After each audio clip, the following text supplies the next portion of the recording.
खबर यह है कि सुप्रीम कोर्ट के फैसले के बावजूद अदालती इस्लाहात बिल बाकायदा कानून बन गया। सदर ने इस बिल को दूसरी बार दस्तखत के बगैर वापस भिजवा दिया था। कौमी असम्बली सेक्रेटेरिएट ने प्रिंटिंग कॉरपोरेशन का गजट नोटिफिकेशन का हुक्म दे दिया। कानून के तहत अब चीफ जस्टिस ऑफ पाकिस्तान अज खुद नोटिस नहीं ले सकेंगे। अज खुद नोटिस के लिए 3 सीनियर जजेस पर मुश्तमिल कमेटी बनेगी। अज खुद नोटिस के फैसले के खिलाफ अपील हो सकेगी। आइन पटिशन 5 रुकनी बेंच सुनेगा। इस पर तफसीलात के लिए हमें ज्वाइन किया नुमाइंदा खसूस इस्लामाबाद सदीक साजिद ने। सदीक, ये बिल जो था ये कानून बन गया, मगर सदीक इससे पहले ही जो चीफ जस्टिस ऑफ पाकिस्तान है उन्होंने इसे टेकअप कर लिया था सारे मामले को, तो अब इस पर अमल दरामद कैसे मुमकिन होगा?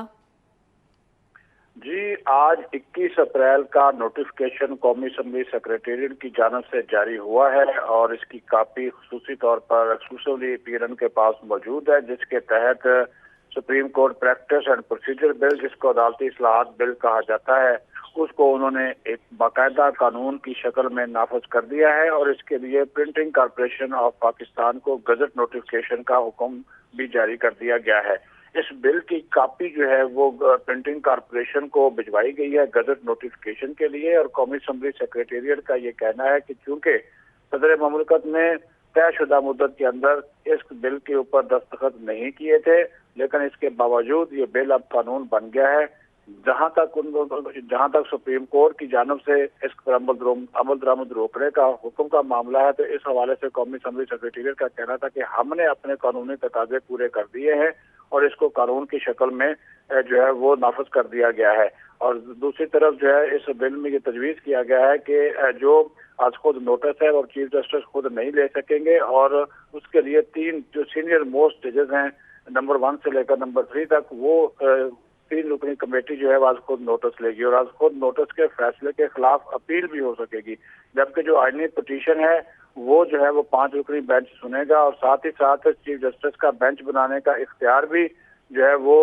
3 रुकनी जो बेंच है और कमेटी होगी उसके पास होगा। तो चूंकि इसके ऊपर सुप्रीम कोर्ट ने अमल दरामद रोक दिया था, लेकिन इसके बावजूद हुकूमत ने पार्लियामेंट की बालादस्ती को सामने रखते हुए ये फैसला किया और इस बिल को जो है वो कानून की शक्ल में नाफज कर दिया है। और ये जो नोटिफिकेशन आप देख रहे हैं स्क्रीन के ऊपर, ये आज 21 अप्रैल का छुट्टी के बावजूद ये जो है वो नोटिफिकेशन जारी किया गया है, क्योंकि जो 10 दिन होते हैं सदर की जानिब से जब बिल वापस आ जाता है पार्लियामेंट के मुश्तरका इजलास से मंजूरी के बाद, क्योंकि सदर ने भी इनकार कर दिया था और इसको वापस भिजवा दिया था। 10 दिन का जो दौरानिया था वो भी 20 अप्रैल को पूरा हो चुका था, तो लिहाजा आज 21 अप्रैल को कौमी असम्बली सेक्रेटेरिएट ने बाज़ाब्ता तौर पर इस बिल को कानून बनाने के हवाले से नोटिफिकेशन जारी करके इसका गजट ऑर्डर के लिए इसको जो है वो प्रिंटिंग कॉरपोरेशन ऑफ पाकिस्तान को भिजवा दिया है। बिल बन गया, पार्लियामेंट का इस्तेहकाक कानून बनाना ठीक है, कानून बन गया, मगर इस पर जब अमल दरामद ही अगर नहीं होगा तो फिर क्या फायदा होगा इस कानून का?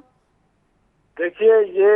अब हुकूमत के ऊपर है कि हुकूमत इसके ऊपर अमल दरामद करती है उस फैसले के ऊपर जो कि सुप्रीम कोर्ट का है, क्योंकि हुकूमत का इस हवाले से मौक़िफ़ है कि हम तो 4-3 का जो फैसला है उसको मानते हैं, ये जो 3 लोगों का फैसला हम नहीं मानते। ये तो अब एग्जीक्यूटिव का इशू है कि इसके ऊपर अमल दरामद करते कि नहीं, लेकिन पार्लियामेंट का जो एक इख्तियार है उसको तो वापस नहीं लिया जा सकता। इसी वजह से जिस तरह मैं आपको शुरू में बता दिया कि पार्लियामेंट में चूंकि कानून साजी हुई और कानून साजी के जितने भी मराहल थे वो सारे के सारे पूरे हुए और जब मराहल पूरे हो गए तो उसके बाद अब ये गजट नोटिफिकेशन के लिए प्रिंटिंग कॉरपोरेशन को भिजवाया गया है। अब इसके ऊपर अमल दरामद करना या ना करना वो तो उसका हुकूमत के ऊपर मुनहसर है, लेकिन पार्लियामेंट ने इस हवाले से जो कानून बनने का जो तरीकाकार था वो सारा प्रोसीजर मुकम्मल करके इसको जो है वो कानून की शक्ल में नाफज कर दिया है। ठीक है, छुट्टी का ये दिन है और आज ही छुट्टी के दिन गजट नोटिफिकेशन जारी कर दिया गया। बहुत शुक्रिया सदीक साजिद, आपने तफसीलन बात की।